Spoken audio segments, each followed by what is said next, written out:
కూటమి ప్రభుత్వం ఏ మంచి కార్యక్రమం చేపట్టినా వైసీపీ చౌకబారు విమర్శలు చేస్తుందని ఏపీ సీఎం చంద్రబాబు ధ్వజమెత్తారు. దాని దుష్ప్రచారాన్ని పార్టీ శ్రేణులు తిప్పికొట్టాలని పిలుపునిచ్చారు. 11 నెలల్లోనే స్పష్టమైన మార్పులు చూపించి ప్రజలకు నమ్మకాన్ని కలిగించామన్నారు. గుజరాత్లో సుస్థిర ప్రభుత్వం ఉండడంతో వేగంగా అభివృద్ధి చెందుతోందని, అదే మోడల్ ఆంధ్రాలోనూ అమలవ్వాల్సిన అవసరం ఉందని తెలిపారు. టీడీపీ ఎంపీలు, ఎమ్మెల్యేలు, నాయకులు, కార్యకర్తలతో సీఎం చంద్రబాబు టెలికాన్ఫరెన్స్ నిర్వహించారు. ఈ నెలలోనే అన్నదాత సుఖీభవ పథకాన్ని ప్రారంభిస్తున్నామని, పాఠశాలలు తెరవడానికి ముందే జూన్ మొదటి వారంలో తల్లికి వందనం కింద చదువుకునే పిల్లలకు 15,000 అందిస్తామని స్పష్టం చేశారు. సూపర్ 6 హామీలు అమలు చేయడంతో పాటు ఆర్థికేతర అంశాలను పరిష్కరిస్తున్నామన్నారు. కార్పొరేషన్ చైర్మన్లు, డైరెక్టర్లు, కోఆపరేటివ్, ఎయిమ్స్ చైర్మన్ల నామినేటెడ్ పదవుల్లో అధిక శాతం భర్తీ చేశాం. మిగిలిన కూడా త్వరలోనే పూర్తి చేస్తాం. సామాజిక న్యాయం పాటించి పదవులకు ఎంపిక చేస్తున్నామన్నారు. ఏపీ కమిటీలు మినహా అన్ని నియామకాలు ఈ నెల 18 నాటికి పూర్తవ్వాలన్నారు. ఈసారి మహానాడు కడపలో 27, 28, 29 తేదీల్లో నిర్వహించుకుంటామన్నారు.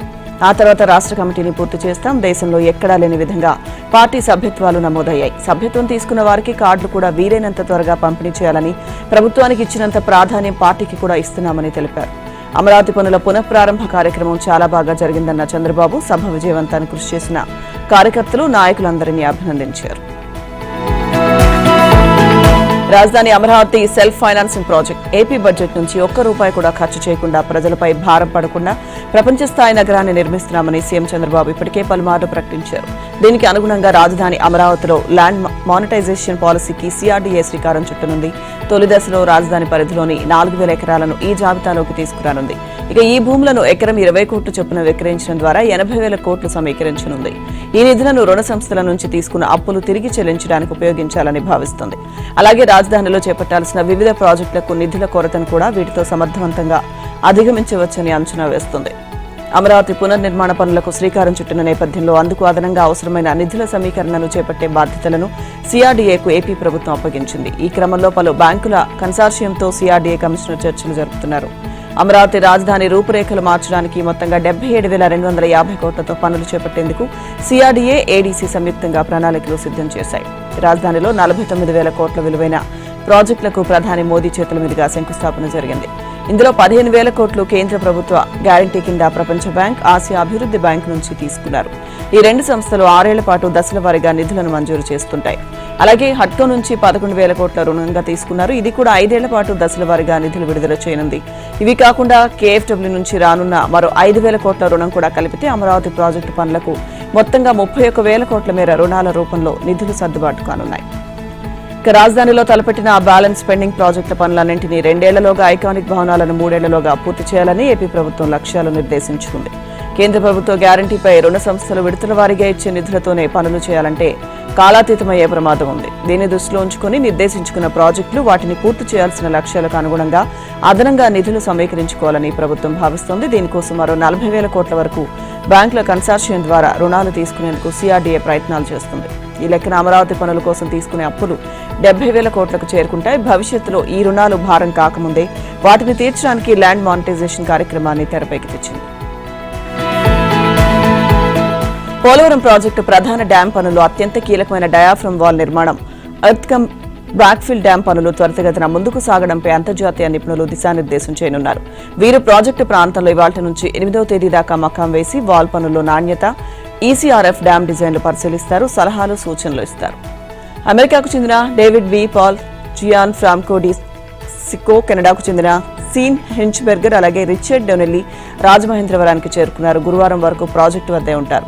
వారి వెంట కేంద్ర జల సంఘం, పీపీఏ, సిఎస్ఎంఆర్ఎస్, బాప్కోస్, అలాగే రాష్ట్ర జలవనరుల శాఖ అధికారులు, కాంట్రాక్ట్ సంస్థల ప్రతినిధులు కూడా పాల్గొంటారు. ఈ సమీక్షల్లో పాల్పంచుకుంటారు. నిపుణులు వాల్ పనులను పరిశీలిస్తారు. ఎగువ కాపర్ డ్యాంను పటిష్టపరిచే చర్యలు, గ్రౌండ్ ఇంప్రూవ్మెంట్ పనులను పరిశీలిస్తారు. మంగళవారం ఈసీఆర్ఎఫ్ డ్యాం నిర్మాణంలో అత్యంత కీలకమైన గ్యాప్ 1లో చేపట్టాల్సిన నిర్మాణ విధి విధానాలు, ఆ ప్రాంతంలో నేల గట్టిదనాన్ని పరిశీలిస్తారు. తర్వాత ఈసీఆర్ఎఫ్ డిజైన్లపై సమీక్షించి తమ అభిప్రాయాలు, ఆలోచనలు పంచుకుంటారు. గ్యాప్ 1లో చేపడుతున్న పనులపై చేపట్టిన నమూనా పరీక్షల ఫలితాలపై అభిప్రాయం చెబుతారు. ఈసీఆర్ఎఫ్ డ్యాం నిర్మాణం కోసం సమీకరించిన మెటీరియల్ను పరిశీలిస్తారు. బుధవారం నాడు గ్యాప్ 2లో చేపట్టాల్సిన పనులు సమీక్షించి తగు సూచనలు ఇస్తారు. పర్యటనలో చివరి రోజైన గురువారం కేంద్ర జల సంఘం రూపొందించిన ప్రిమావేరా యాప్కు అనుగుణంగా పోలవరం ప్రాజెక్టు ఇంజనీరింగ్ అధికారులు క్రమ పద్ధతిలో పనులు చేపడుతున్నారో లేదో నిపుణులు పరిశీలిస్తారు. ఇక వారిచ్చే సూచనలు 2027 డిసెంబర్ నాటికి ప్రాజెక్టు నిర్మాణం పూర్తయ్యేందుకు దోహదపడతాయన్న విశ్వాసాన్ని జలవనరుల శాఖ అధికారులు వ్యక్తం చేస్తున్నారు. టీడీపీ పార్టీ ప్రతిష్టాత్మకంగా నిర్వహించే మహానాడుకు ఆ పార్టీ నాయకులు శ్రీకారం చుట్టారు. ఈ ఏడాది మహానాడును కడప జిల్లా కమలాపురం నియోజకవర్గంలోని చింతకొమ్మదిన్నె పరిధిలో నిర్వహించనున్నారు. ఈ నేపథ్యంలో మహానాడు ప్రాంగణంలో Kamalapuram MLA Putta Chaitanya Reddy, TDP polit bureau సభ్యుడు ఆర్ శ్రీనివాసరెడ్డిల ఆధ్వర్యంలో పనులు ప్రారంభించారు. మహానాడుకు రాష్ట్ర వ్యాప్తంగా అన్ని జిల్లాల నుంచి లక్షలాదిగా కార్యకర్తలు తరలివచ్చే అవకాశం ఉంది. దాన్ని దృష్టిలో ఉంచుకుని సభా ప్రాంగణం, ఇతర ఏర్పాట్లను దాదాపు 20 రోజుల ముందుగానే ప్రారంభించారు. చింతకొమ్మదిన్నె మండలంలోని చెల్లోపల్లి పొలంలో రింగ్ రోడ్డుకు ఆనుకుని ఉన్న 120 ఎకరాల్లో స్థలాన్ని చదును చేసే పనులను మొదలుపెట్టారు. ఈ నెల 27, 28, 29 తేదీల్లో మహానాడు నిర్వహించేందుకు సీఎం చంద్రబాబు గ్రీన్ సిగ్నల్ ఇవ్వడంతో ఇంతవరకు స్థల పరిశీలన కోసం ఎదురు చూస్తున్నారు. మహానాడుకు ఎంపిక చేసిన స్థలం అందరికీ అనుకూలమైన ప్రదేశంగా భావిస్తున్నారు. కడప నగరానికి 10 కిలోమీటర్ల లోపు ఉంది.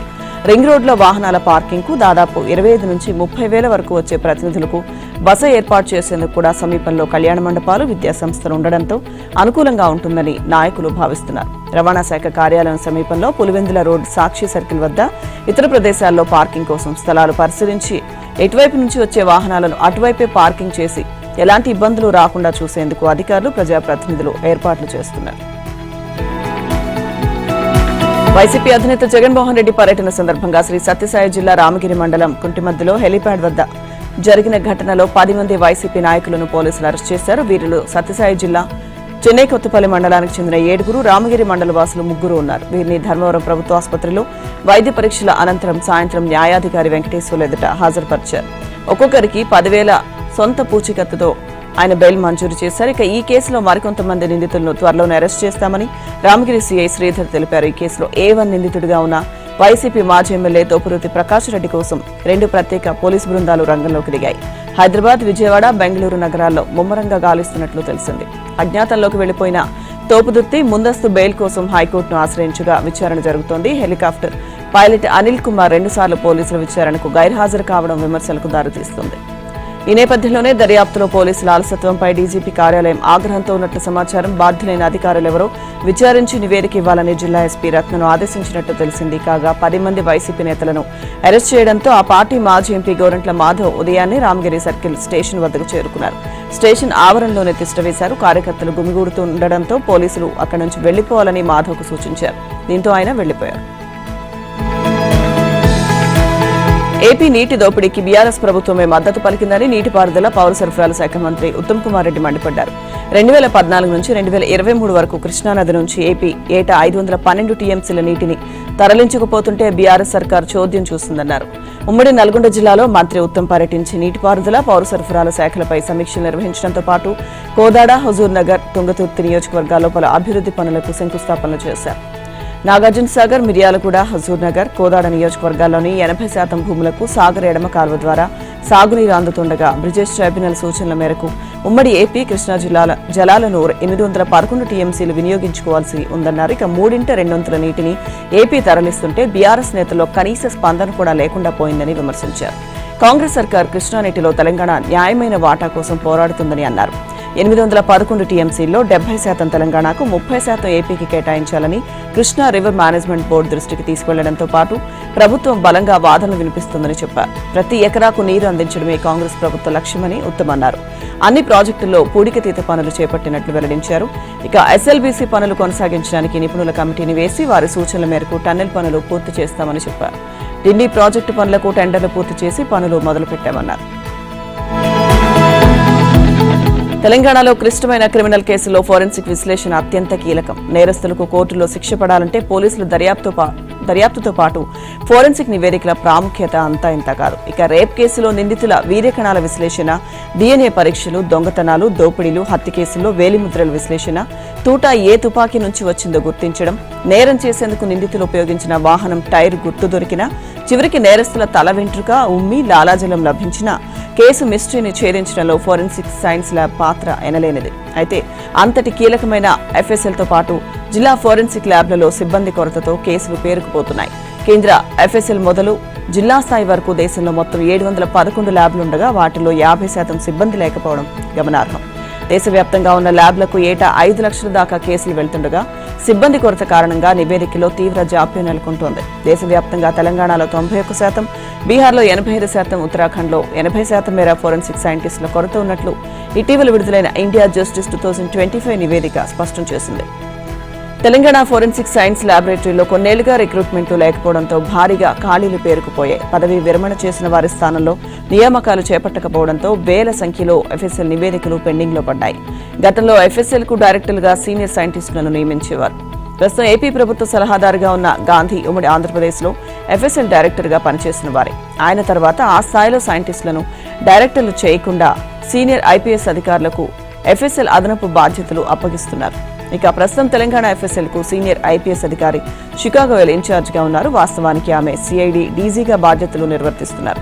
దాంతోపాటు మహిళా భద్రతా విభాగం, సైబర్ సెక్యూరిటీ బ్యూరో ఎఫ్ఎస్ఎల్కు ఇన్ఛార్జిగా ఉండడం గమనార్హం. ఒక అధికారి 4 కీలకమైన బాధ్యతలను నిర్వర్తిస్తున్నారు.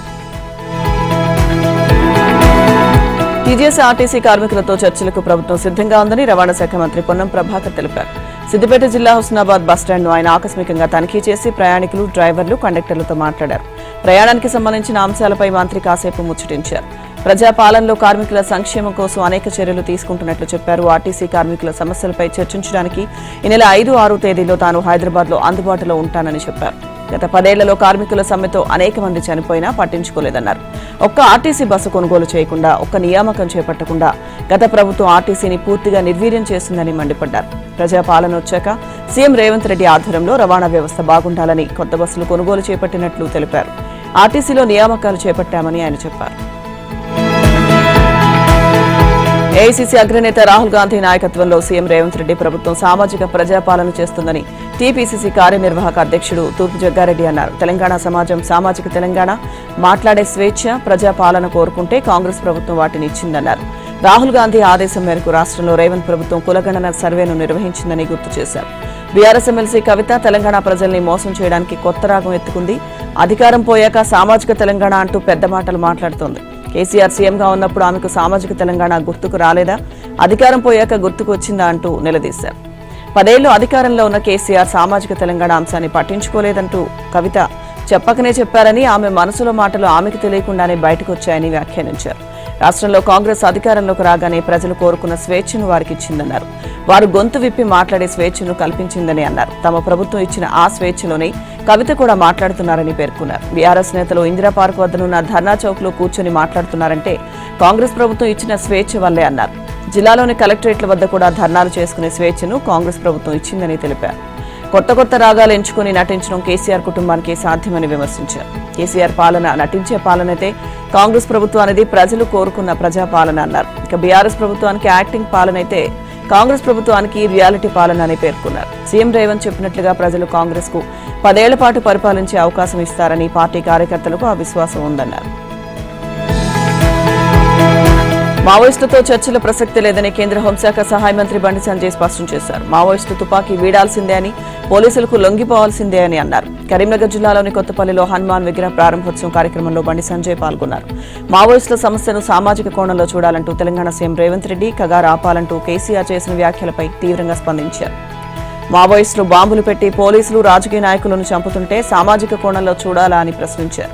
మావోయిస్టులపై నిషేధం విధించింది కాంగ్రెస్ పాలకులే అని చెప్పారు. తెలంగాణలో మావోయిస్టులపై విధించిన నిషేధాన్ని ఎత్తివేసే దమ్ము కాంగ్రెస్ ప్రభుత్వానికి ఉందా అని సవాల్ విసిరారు. ఇక మావోయిస్టులు తుపాకులు చేతిలో పట్టుకుని అమాయకులను గిరిజనులు, పోలీసులను కాల్చి చంపుతున్నారని పేర్కొన్నారు. కేసీఆర్ టీడీపీలో ఉన్న సమయంలో మావోయిస్టులు ఎంతో మంది నాయకులను చంపేశారని తెలిపారు. గిరిజనులను, అమాయకులను ఇన్ఫార్మర్ల పేరుతో కాల్చి చంపుతుంటే సమర్థిస్తారా అని ప్రశ్నించారు. పాకిస్తాన్ పౌరులను తిరిగి పంపే అంశంపై కేంద్రం ఇప్పటికే అన్ని రాష్ట్రాలకు ఆదేశాలు ఇచ్చిందని, దేశమంతా దీనిపై సీరియస్ గా చర్యలు తీసుకుంటుంటే తెలంగాణ ప్రభుత్వం మాత్రం నామమాత్రంగా చర్యలు తీసుకోవడం సరికాదని విమర్శించారు. ఇప్పటికే చాలా మంది పాస్పోర్ట్, వీసాలు లేకుండా ఇక్కడ నివసిస్తున్నట్లు సమాచారం ఉందన్నారు. రోహింగ్యాలు కూడా చాలా మంది ఉన్నారని, వారిపై కాంగ్రెస్ వైఖరి తెలియజేయాలని డిమాండ్ చేశారు. హైదరాబాద్ నగర రవాణాలో అతి కీలకమైన మెట్రో రైల్ టికెట్ ఛార్జీల పెంపు దాదాపుగా ఖరారైంది. ఛార్జీల పెంపుపై కొంతకాలంగా ఊగిసలాడుతున్న ఎల్ఎన్టీ అధికారులు నష్టాలు నివారించుకునేందుకు ముందుకు సాగుతున్నారు. 2 ఏళ్ల క్రితం కేంద్ర ప్రభుత్వం నియమించిన ఛార్జీల నిర్ణయ కమిటీ ఇచ్చిన నివేదిక ఆధారంగా టికెట్ రేట్లు పెంచాలని భావిస్తున్నారు. ఈ మేరకు ఈ నెల 8న సీఎం రేవంత్ రెడ్డితో సమావేశమై ఆయన అనుమతి కోరనున్నారు. ఈ అంశం ఇప్పటికే సీఎం దృష్టిలో ఉండడంతో ఆయన సానుకూలంగా స్పందిస్తారని ఆశిస్తున్నారు. పెంచనున్న ఛార్జీలను ఈ నెల 10 నుంచి అమల్లోకి తీసుకొచ్చేందుకు ఏర్పాట్లు చేస్తున్నారు. హైదరాబాద్ లో మొదటి దశ ప్రాజెక్టును ఎల్ఎన్టీ సంస్థ నిర్మించిన విషయం తెలిసిందే. ప్రైవేట్ ప్రభుత్వ భాగస్వామ్యంలో 2012లో 14,132 కోట్ల వ్యయంతో పనులు ప్రారంభించి 2017 నవంబర్లో పూర్తి చేశారు. మియాపూర్, ఎల్బీనగర్, జేబీఎస్, ఎంజీబీఎస్, నాగోల్, రాయదుర్గం మధ్య 69.2 కిలోమీటర్ల పరిధిలో పనులను పూర్తి చేశారు. ప్రస్తుతం రోజుకు 1200 సర్వీసులు నడుస్తుండగా 4.80 లక్షల మంది ప్రయాణిస్తున్నారు. శని, ఆదివారాలు, సెలవు రోజుల్లో 5.10 లక్షల మంది రాకపోకలు సాగిస్తున్నారు. ఎఫ్ఎఫ్సీ నివేదిక ఆధారంగా టికెట్ ఛార్జీలు పెంచుకునే స్వతంత్రత నిర్మాణ సంస్థ అయిన ఎల్ఎన్టీకి ఉంటుందని ఆ సంస్థకు చెందిన ఓ ముఖ్య అధికారి ఆంధ్రజ్యోతికి తెలిపారు. మెట్రో రైల్వే యాక్ట్ 2002 ప్రకారం టికెట్ రేట్లను సవరించేందుకు చర్యలు తీసుకుంటున్నామని చెప్పారు. ఈ ఏడాది బెంగళూరు మెట్రో రైల్లో ఎఫ్ఎఫ్సీ ఆధారంగానే 50% ఛార్జీలు పెంచారని, మన వద్ద 25 నుంచి 30% వరకు పెంచాలని నిర్ణయించినట్లు తెలిపారు. దీంతో ఏటా 150 నుంచి 170 కోట్ల వరకు వార్షిక ఆదాయం రాబట్టుకోవాలని ఆలోచిస్తున్నామని, తద్వారా నష్టాలు కొంతైనా తగ్గించుకునే అవకాశం ఉంటుందని పేర్కొన్నారు. తెలుగు రాష్ట్రాల్లో గాలివాన హోరెత్తించింది. ఆయా ప్రాంతాల్లో గంటల కొద్దీ వాన దంచుకొట్టింది. పిడుగులు పడి 6, చెట్టుకూలే ఓ బాలుడు, విద్యుదాఘాతంతో మరొకరు మరణించారు. పెనుగాలులు, భారీ వర్షానికి వేలాది ఎకరాల్లో మామిడి, వరి, బొప్పాయి, మొక్కజొన్న, అరటి పంటలు దెబ్బతిన్నాయి. ముఖ్యంగా మామిడి, వరి రైతులకు భారీ నష్టం వాటిల్లింది. ఈదురుగాలులకు చాలా చోట్ల భారీ వృక్షాలు, చెట్లు, విద్యుత్ స్తంభాలు పడిపోయాయి. దీంతో విద్యుత్ సరఫరాకు అంతరాయం ఏర్పడింది. భారీ వర్షాలకు లోతట్టు ప్రాంతాలు జలమయమయ్యాయి. ఉమ్మడి ఉభయ గోదావరి, కృష్ణా, గుంటూరు, ప్రకాశం జిల్లాలో గంటకు 40 నుంచి 50 కిలోమీటర్ల వేగంతో ఈదురుగాలులు, ఉరుములు, మెరుపులతో కూడిన భారీ వర్షం పడింది. కాకినాడ, ఏలూరు, కోనసీమ జిల్లాలో వాన దంచుకొట్టింది. కాకినాడ జిల్లా కాజులూరులో అత్యధికంగా 105 మిల్లీమీటర్ల వర్షపాతం నమోదైంది. 130 చోట్ల 20 మిల్లీమీటర్ల కన్నా అధికంగా వాన పడింది. గోదావరి జిల్లాలో వేలాది ఎకరాల్లో వరి, అరటి, కొబ్బరి, బొప్పాయి తోటలు దెబ్బతిన్నాయి. కృష్ణా, గోదావరి డెల్టా ప్రాంతాల్లో రోడ్లపై ఆరబోసిన ధాన్యం తడిసింది. ఎన్టీఆర్, ఏలూరు జిల్లాలో మామిడి పంటకు అపార నష్టం వాటిల్లింది. విజయవాడ సహా పలు నగరాల్లో పల్లపు ప్రాంతాలు జలమయమయ్యాయి. ఇక మరోవైపు తెలంగాణలోనూ విభిన్న వాతావరణం కొనసాగుతోంది. రాష్ట్ర వ్యాప్తంగా ఎండలు దంచుకొట్టగా కొన్ని జిల్లాల్లో మధ్యాహ్నం తర్వాత వర్షం బీభత్సం సృష్టించింది. ఉరుములు, మెరుపులకు తోడు ఈదురుగాలులతో కురిసిన అకాల వర్షం అన్నదాతలకు తీరని నష్టాన్ని మిగిల్చింది. పలు జిల్లాల్లో పంట నష్టం వాటిల్లగా రహదారులపైన, ధాన్యం కొనుగోలు కేంద్రాల వద్ద రైతులు ఆరబోసిన ధాన్యం తడిచిపోయింది. సిద్దిపేట, సంగారెడ్డి, మెదక్, కామారెడ్డి, కరీంనగర్, జగిత్యాల తదితర జిల్లాల రైతులను అకాల వర్షం దెబ్బతీసింది. సిద్దిపేట జిల్లాలో కురిసిన వర్షానికి మార్కెట్ యార్డ్లోని ధాన్యం నీళ్లలో కొట్టుకుపోయింది. రాబోయే 3 రోజులు వర్షం కురిసే అవకాశం ఉందని వాతావరణ శాఖ అధికారులు పేర్కొన్నారు.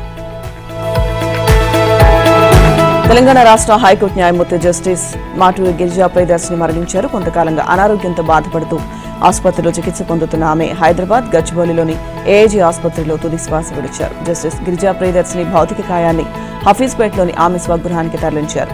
High court chief justice Sujoy Paul, పలువురు న్యాయమూర్తులు, న్యాయవాదులు ఆమె భౌతిక కాయానికి నివాళి అర్పించారు. జూబ్లీహిల్స్లోని మహాప్రస్థానంలో ఇవాళ మధ్యాహ్నం తర్వాత అంత్యక్రియలు జరగనున్నాయి. జస్టిస్ గిరిజా ప్రియదర్శినికి భర్త విజయ్ కుమార్, కుమారులు నిఖిల్, అఖిల్ ఉన్నారు. కాగా ఏపీలోని విశాఖపట్నం చెందిన గిరిజా ప్రియదర్శిని అక్కడి ఎన్బీరామ్ లా కాలేజ్లో న్యాయశాస్త్రం పూర్తి చేసి 1995లో ఉమ్మడి ఏపీ హైకోర్టులో న్యాయవాదిగా నమోదు చేసుకున్నారు. విశాఖపట్నంలో 10 ఏళ్లకు పైగా న్యాయవాదిగా పనిచేసిన తర్వాత 2008లో నేరుగా జిల్లా జడ్జిగా ఎంపికయ్యారు. 2022 మార్చి 24న తెలంగాణ హైకోర్టు న్యాయమూర్తిగా ఎంపికయ్యారు. జస్టిస్ గిరిజా ప్రియదర్శిని మరణం పట్ల తెలంగాణ జడ్జెస్ అసోసియేషన్ అధ్యక్షుడు ప్రభాకర్ రావు, ప్రధాన కార్యదర్శి మురళీమోహన్ సంతాపం తెలిపారు. ప్రయాణికుల్ని భద్రంగా గమ్యం చేరుస్తాం, రేయింబౌలి డ్యూటీ చేస్తాం, తాము పదోన్నతులకు అర్హులం కాదా, ప్రమోషన్ల కోసం 6 ఏళ్లుగా ఎదురు చూస్తున్నాం, చివరకు ఆశ తీరకుండానే రిటైర్ అవుతున్నాం, తమ గోడు పట్టించుకోరా అంటూ ప్రజా రవాణా సంస్థ సిబ్బంది ఆవేదన వ్యక్తం చేస్తున్నారు. అధికారులకు పదోన్నతులు కల్పించి సిబ్బంది ఫైలును మాత్రం పక్కన పడేసిన ఉన్నతాధికారుల తీరుపై 3000 మంది మండిపడుతున్నారు. తాము లంచాలు ఇచ్చుకోలేమంటూ ఆవేదన వ్యక్తం చేస్తున్నారు. ఏపీఎస్ ఆర్టీసీలో ఎప్పటికప్పుడు పదోన్నతులు పొందే సిబ్బందికి ప్రభుత్వంలో విలీనంతో గత 6 ఏళ్లుగా బ్రేకులు పడ్డాయి. వైసీపీ ప్రభుత్వంలో 4 ఏళ్లుగా ప్రమోషన్ల కోసం అసోసియేషన్లు ఎన్ని వినతులు ఇచ్చినా సర్కార్ నుంచి స్పందన రాలేదు. కార్పొరేషన్గా ఉన్నప్పుడు మెరిట్ రేటింగ్ రిపోర్ట్ ఆధారంగా ఎప్పటికప్పుడు వచ్చే ప్రమోషన్లకు ప్రభుత్వంలో ఉన్న వార్షిక రహస్య నివేదిక మార్గదర్శకాలు అడ్డుపడ్డాయి. అయితే కూటమి ప్రభుత్వం అధికారంలోకి వచ్చిన తర్వాత ఆర్టీసీ ఉన్నతాధికారులు తమ ప్రమోషన్ల కోసం రవాణా శాఖ ద్వారా పదోన్నతుల కమిటీకి ఫైల్ పంపించారు. ఏడాది నిరీక్షణ తర్వాత ఈ ఫైల్ కదలికల్లో భారీగా డబ్బులు చేతులు మారినట్లు ఆర్టీసీ హౌస్ లో చర్చ జరుగుతోంది. కనీసం 30,000 నుంచి ₹1,00,000 వరకు ఇచ్చిన తర్వాతే ప్రమోషన్లకు ఆమోదం లభించిందని, అలా ఇవ్వనంత వరకు ఏదో ఒక అభ్యంతరం చెబుతూ జాప్యం చేశారని బహిరంగంగా చెబుతున్నారు. భౌతిక శాస్త్రంలో 16 ప్రశ్నలు బెంబేలెత్తించాయి. రసాయన శాస్త్రంలో 15 ప్రశ్నలు బెదరగొట్టాయి. బోటనీలో 14, జువాలజీలో 6 ప్రశ్నలు చాలా కష్టంగా వచ్చాయి. ఒక్క మాటలో చెప్పాలంటే వైద్య విద్యలో ప్రవేశాల నిమిత్తం దేశవ్యాప్తంగా నిర్వహించిన జాతీయ అర్హత పరీక్ష నీట్ యూజీ 2025 ప్రశ్నపత్రం ఘాటుగా అత్యంత కఠినంగా ఉంది. తెలంగాణలో 190 పరీక్షా కేంద్రాల్లో జరిగిన నీట్ పరీక్షకు 95% మంది విద్యార్థులు హాజరైనట్లు ప్రభుత్వ వర్గాలు వెల్లడించాయి. పరీక్షా కేంద్రాల లోపలికి అనుమతించే సమయంలో అభ్యర్థులను సిబ్బంది క్షుణ్ణంగా తనిఖీలు చేశారు. రకరకాల కారణాల వల్ల సమయానికి పరీక్షా కేంద్రాలకు చేరుకోలేకపోయిన విద్యార్థులు, వారి తల్లిదండ్రులు లోపలికి అనుమతించాలంటూ సిబ్బందిని బతిమలాడుకున్నా ఉపయోగం లేకుండా పోయింది. దీంతో వారు కన్నీటి పర్యంతమయ్యారు. కరీంనగర్లోని మహిళల డిగ్రీ, పీజీ కాలేజీలో నీట్ పరీక్ష రాసేందుకు ఒక విద్యార్థిని వేములవాడ నుంచి తన తల్లితో కలిసి వచ్చింది. కానీ ఆమె 3 నిమిషాలు ఆలస్యంగా రావడంతో లోపలికి అనుమతించలేదు. కూలి పని చేసి పుస్తలతాడు తాకట్టు పెట్టి అప్పు తీసుకుని తన కుమార్తెకు లాంగ్ టర్మ్ కోచింగ్ ఇప్పించామని, ఇలా జరుగుతుందని ఊహించలేదని ఆ తల్లి కన్నీరు మున్నీరైంది. మేడ్చల్ జిల్లా కీసర పరిధిలోని అంకిరెడ్డిపల్లి గ్రామంలో నీట్ పరీక్షా కేంద్రం వద్దకు చేరుకున్న విద్యార్థులు హాల్ టికెట్లో ఆ కేంద్రం పేరు ఒకలా, అక్కడ మరొకలా ఉండడంతో అయోమయానికి గురయ్యారు. ఇక కొన్ని కేంద్రాల వద్ద విద్యార్థుల తల్లిదండ్రులు అధికారులతో దీనిపై గొడవకు దిగారు. హైదరాబాద్ జేఎన్టీయూ కేంద్రంలో పరీక్షా సమయం ముగియడానికి ముందే పేపర్లు తీసేసుకున్నారని విద్యార్థులు ఆరోపించారు. నీట్ ఫలితాలను జూన్ 14న వెల్లడిస్తామని జాతీయ పరీక్షా సంస్థ ప్రకటించింది. ఈ నెలాఖరులోగా కీ విడుదలయ్యే అవకాశం ఉంది. పాకిస్తాన్పై భారత్ జల ఖడ్గాని ప్రయోగించింది. జమ్మూ కశ్మీర్లోని రాంబాన్ జిల్లాలో బాగ్లిహార్ డ్యాం నుంచి చీనాబ్ నది జలాలను విడుదలను నిలిపివేసింది. జీలం నదిపై నిర్మించిన కిషన్గంగా డ్యాం నుంచి కూడా నీటి విడుదల ఆపేయాలని యోచిస్తోందని ప్రభుత్వ వర్గాలు తెలిపాయి. ఇక ఈ 2 హైడ్రో ఎలక్ట్రిక్ డ్యాంలు అవసరమైనప్పుడు నీటి విడుదల నియంత్రించేందుకు భారత్కి ఇవి వీలు కల్పిస్తున్నాయి. ప్రధానంగా బాగ్లిహార్ డ్యాంపై ఇరు దేశాల మధ్య మొదటి నుంచి వివాదం ఉంది. దీని పరిష్కారానికి ప్రపంచ బ్యాంకు మధ్యవర్తిత్వాన్ని కూడా పాక్ గతంలో కోరింది. జీలం నదికి ఉపనది అయిన నీలం నదిపై కిషన్గంగా డ్యాం నిర్మించారు. ఈ 3 నదులు పాక్కు జీవనాడి వంటివి. సాగునీటికి కాదు, తాగునీటికి కూడా ఇవే ఆధారం. దీంతో ఆ దేశం విలువెల్లాడుతోంది. భారత్ను ఎలా ఎదుర్కోవాలో అర్థం కాక పాక్ మంత్రులు రెచ్చగొట్టే ప్రకటనలు చేస్తున్నారు. భారత్పై అణుదాడి చేస్తామని బెదిరిస్తున్నారు. పాక్కు ప్రవహించే నదులపై ఇండియా ఎలాంటి కట్టడాలు కట్టినా ధ్వంసం చేస్తామని పాక్ రక్షణ మంత్రి ఖ్వాజా ఆసిఫ్ హెచ్చరించారు. పహల్గామ్ ఉగ్రదాడి నేపథ్యంలో భారత్ తమపై దాడి చేయడం తథ్యమని పాకిస్తాన్ భావిస్తున్న సంగతి తెలిసిందే. పుల్వామా దాడి అనంతరం భారత్ చేపట్టిన బాలాకోట్ వైమానిక దాడులను పరిగణలోకి తీసుకుంటే ఈసారి కూడా ప్రధానంగా వైమానిక దాడులు చేసే అవకాశమే ఎక్కువని అంచనా. పాక్ రక్షణ మంత్రి ఖవాజా సైతం భారత వాయుసేనతో ఘర్షణ జరిగే అవకాశాలు ఎక్కువగా ఉన్నాయని వ్యాఖ్యానించారు. అయితే గతానికి ఇప్పటికీ తేడా ఏంటంటే ఇప్పుడు భారత్ వద్ద అత్యంత అధునాతనమైన రఫేల్ విమానాలున్నాయి. వీటి ద్వారా మిట్యార్ క్షిపణులను ప్రయోగించవచ్చు. వీటి రేంజ్ దాదాపు 150 కిలోమీటర్లు. ఈ దాడులను ఎదుర్కోవడానికి సిద్ధమవుతున్న పాకిస్తాన్ చైనీస్ PL-15 క్షిపణులను పెద్ద సంఖ్యలో సమకూర్చుకుంటోంది. ఇప్పటికే దాదాపు 100 మిసైల్స్ దాకా కొన్నట్టు సమాచారం. ఇవి ఎయిర్ టు ఎయిర్ మిసైల్స్, అంటే విమానం నుంచి విమానాలపైకి ప్రయోగించే క్షిపణులు. వీటి రేంజ్ 200 నుంచి 300 కిలోమీటర్ల దాకా ఉంటుందని అంచనా. ఈ మిసైల్స్ ను పాక్ వద్ద ఉన్న 2 విమానాల ద్వారా ప్రయోగించవచ్చు. ఒకవేళ రఫేల్తో భారత వైమానిక దాడులు చేస్తే మన విమానాలను పాకిస్తాన్ PL-15 క్షిపణులతో చాలా ముందుగానే కొట్టేయవచ్చనే ప్రచారాన్ని పాకిస్తాన్లో విస్తృతంగా చేస్తున్నారు. కానీ ఇక్కడ 2 సమస్యలున్నాయి. ఒకటి, యుద్ధ విమానాల రాడార్ డిటెక్షన్ రేంజ్. క్షిపణుల రేంజ్ ఎక్కువగా ఉన్నంత మాత్రాన సరిపోదని, ఆ క్షిపణులు ప్రయోగించడానికి వాడే విమానాల్లోని రాడార్ల డిటెక్షన్ రేంజ్ కూడా ఎక్కువగా ఉండాలని రక్షణ రంగ నిపుణులు చెబుతున్నారు. ఇక దీనికి తోడు మన వద్ద ఉన్న Su-30 MKల ద్వారా అస్త్ర-1, అస్త్ర-2 క్షిపణులు ప్రయోగించి పాకిస్తాన్ విమానాలను సులభంగా ఎదుర్కోవచ్చని, గగనతల యుద్ధంలో భారత్దే పైచేయి అవుతుందని వారు స్పష్టం చేస్తున్నారు. పహల్గామ్ ఉగ్రదాడి పాక్ చైనాల ఉమ్మడి కుట్ర అని పాక్ రిటైర్డ్ ఆర్మీ అధికారి మేజర్ ఆదిల్ రజా ఆరోపించారు. చైనా నుంచి కంపెనీలు భారత్కు తరలిపోకుండా అడ్డుకునేందుకే ఈ దాడి జరిపించాయన్నారు. అమెరికా చైనాల మధ్య వాణిజ్య యుద్ధం వల్ల కంపెనీలు చైనాను వీడి భారత్కు పోతుండడమే దాడికి ప్రధాన కారణంగా ఆయన చెప్పారు. అతిపెద్ద తయారీదారు దేశంగా ఉన్న పేరు ప్రతిష్టలు దెబ్బతింటూ ఉండడంతో కలవరపడిన చైనా పాక్ ఆర్మీ చీఫ్ మునీర్తో కలిసి దాడికి కుట్ర పన్నిందని ఆదిల్ రజా వెల్లడించారు. పాక్తో యుద్ధానికి దిగితే భారత్లో కల్లోలం ఏర్పడి కంపెనీలు తరలింపు యోచన విరమించుకుంటాయనేది చైనా యోచన అని అన్నారు. కాంగ్రెస్ పార్టీ అనేక తప్పులు చేస్తుందని, అయితే అప్పుడు తాను లేనని, అయినప్పటికీ కాంగ్రెస్ చరిత్రలో జరిగిన తప్పులన్నిటికీ తాను సంతోషంగా బాధ్యత వహిస్తానని ఆ పార్టీ అగ్రనేత రాహుల్ గాంధీ చెప్పారు. 1984 సిక్కు వ్యతిరేక అల్లర్లు, సిక్లతో కాంగ్రెస్ పార్టీ సంబంధాలపై అడిగిన ప్రశ్నకు రాహుల్ ఈ విధంగా సమాధానమిచ్చారు.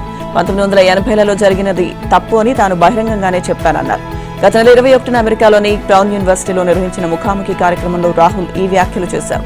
ఆ వీడియోను తాజాగా Watson institute for international and public affairs YouTube లో అప్లోడ్ చేసింది. ఇక ఈ ముఖాముఖిలో 1984 నాటి సిక్కు వ్యతిరేక అల్లర్లను ఒక సిక్కు విద్యార్థి ప్రస్తావించారు. సిక్కులతో సయోధ్య కోసం ఏం ప్రయత్నాలు చేస్తున్నారని రాహుల్ ప్రశ్నించారు. భారత్లో సిక్కులను తలపాగా ధరించనివ్వాలా వద్దా అనే అంశంపై తాను పోరాడుతున్నానని గతంలో అమెరికాకు వచ్చినప్పుడు రాహుల్ చెప్పారని కూడా ఆ విద్యార్థి గుర్తు చేశారు. 1984లో జరిగిన సిక్కుల వ్యతిరేక అల్లర్లు తప్పేనని రాహుల్ గాంధీ నిజంగా భావిస్తున్నట్లయితే అందుకు బాధ్యత వహించేందుకు ఆయన సిద్ధంగా ఉన్నట్లయితే జగదీష్ ట్వైటర్ అలాగే కమల్నాథ్, శ్యామ్ పిట్రోడాలను కాంగ్రెస్ పార్టీ నుంచి బహిష్కరించాలని బీజేపీ జాతీయ అధికార ప్రతినిధి ఆర్పీ సింగ్ డిమాండ్ చేశారు. పశ్చాత్తాపం ప్రదర్శించాలంటే పూర్తిగా ప్రదర్శించాలని హితవు పలికారు. తప్పు జరిగిందని మీరు నిజంగా భావిస్తున్నట్లయితే ఆ ముగ్గురిని పార్టీ నుంచి బహిష్కరించి సరిచేసుకోండి అని సూచించారు. పహల్గామ్ ఉగ్రదాడి తర్వాత దాయాది పాకిస్తాన్తో ఉద్రిక్తతల నేపథ్యంలో భారత్ తన వైమానిక రక్షణ సామర్థ్యాన్ని మరింత బలోపేతం చేస్తుంది. రష్యా నుంచి 250 కోట్ల విలువైన అధునాతన IGLA-S మిసైల్స్ దిగుమతి చేసుకుంది. సైనిక దళాల క్షిపణి సామర్థ్యాన్ని పెంచడానికి కేంద్ర ప్రభుత్వం సైన్యానికి ఇచ్చిన అత్యవసర అధికారాలను ఉపయోగించి వీటిని కొనుగోలు చేసింది. కొన్ని వారాల క్రితమే ఇవి భారత్కు చేరుకున్నట్లుగా రక్షణ వర్గాలు తెలిపాయి. తాజా పరిస్థితుల్లో IGLA-S మిసైల్స్ ను సరిహద్దులో సిద్ధం చేస్తున్నారు. అంతేకాకుండా భారత సైన్యం మరో 48కి పైగా లాంచర్లు, 90 IGLA-S మిసైల్స్ కొనుగోలుకు టెండర్ జారీ చేసింది. భారత సైన్యం 1990 నుంచే IGLA-S మిసైల్స్ ను ఉపయోగిస్తుంది. తాజాగా రష్యా నుంచి దిగుమతి చేసుకున్నవి అధునాతనమైనవి. ఈ స్వల్ప శ్రేణి క్షిపణులతో శత్రు విమానాలు, డ్రోన్లు, హెలికాప్టర్లను ధ్వంసం చేయొచ్చు. 3.5 కిలోమీటర్ల ఎత్తు, 6 కిలోమీటర్ల దూరంలో ఉన్న లక్ష్యాలను ఛేదించే సామర్థ్యం ఉంది. నిర్దేశిత ప్రాంతాలకు సులభంగా తీసుకెళ్లడానికి, భుజంపై నుంచి గగనతలంలో లక్ష్యాలను కూల్చడానికి అనువుగా ఉంటాయి.